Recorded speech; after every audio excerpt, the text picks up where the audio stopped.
Saya sudah memotret sejak tahun 91 ketika saya masih sekolah di Jogja. Pada waktu itu saya memotret untuk kepentingan banyak hal, tapi sifatnya masih semi profesional. Artinya saya masih selain memotret yang saya dibayar, saya juga masih sekolah.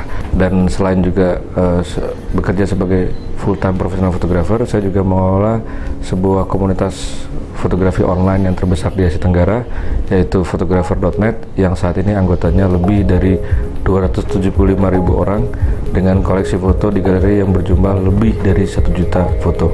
Dan itu adalah komunitas fotografi yang terbesar di Indonesia dan di Asia Tenggara hingga hari ini.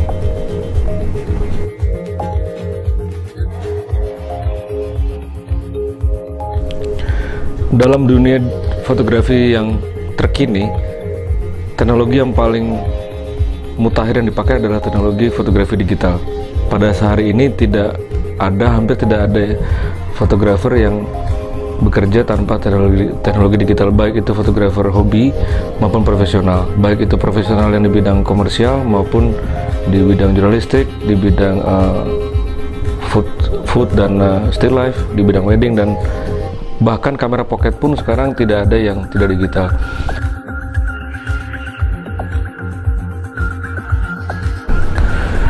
Kalau kita bicara soal komputer yang ideal bagi pekerjaan fotografer, tentu kita bisa bilang banyak hal yang akan kita minta, banyak poin yang akan kita tulis sebagai wishlist.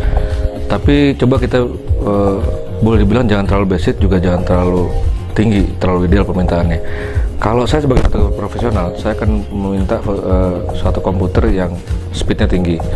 Dalam hal kita perlu melakukan pekerjaan yang multitasking, artinya dalam waktu bersamaan saya membuka beberapa pekerjaan atau mengerjakan beberapa pekerjaan berbeda dalam waktu yang bersamaan. Nah, dalam hal seperti itu kita selain membutuhkan komputer yang cepat, juga membutuhkan media penyimpanan yang bagus juga dengan kondisi mungkin RAM yang bagus, kemudian video card yang bagus. Tentu kita tidak bisa lepas dari namanya prosesor yang cepat juga.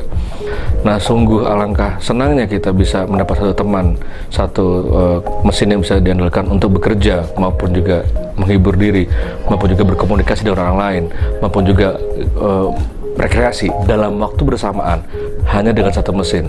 Dan saya sudah mencoba ketika memakai Intel Core i7 870 ya. Saya sudah mencoba semuanya, mulai tadi download foto, mengeditnya, sambil juga mereview beberapa foto yang saya lihat, sambil juga putar video, sambil juga main game, dan saya bisa juga dipakai untuk mendengar musik. Ketika saya mencoba melihat di widget sebelah kanan ya, di Windows itu saya lihat CPU load-nya bisa dibilang sangat rendah ya, sekitar 10%, maksimal 12%. Bahkan ketika semua saya jalankan pada waktu bersamaan, itu tidak mungkin lebih dari 20%. Artinya sang CPU ini masih sangat akomodatif jika kita beri beban lebih lagi. Yang mana bagi saya sendiri, saya sampai bingung. Saya sudah kasih beban sedemikian banyak, tapi kok sepertinya masih antang-antang aja, masih lega-lega aja jalannya. Nah, kemudian saya berpikir, inilah yang perlu kita pertimbangkan untuk pekerjaan selanjutnya. Kalau Anda ingin berkecimpung di dunia fotografi, maupun publishing, maupun desain, Intel Core i7 i870 itu adalah yang bisa Anda pakai dan Anda pertimbangkan.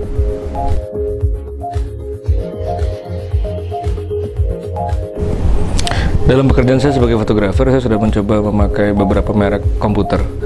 Kemudian saya juga sudah mencoba berbagai tipe, baik itu desktop maupun laptop. Kemudian saya juga mencoba beberapa produk Intel sebelumnya. Nah, ketika saya memakai versi desktop komputer dengan mesin prosesor Intel Core i7 870, saya hidupkan komputer, saya coba raw conversion 100 foto yang saya ambil dari format RAW.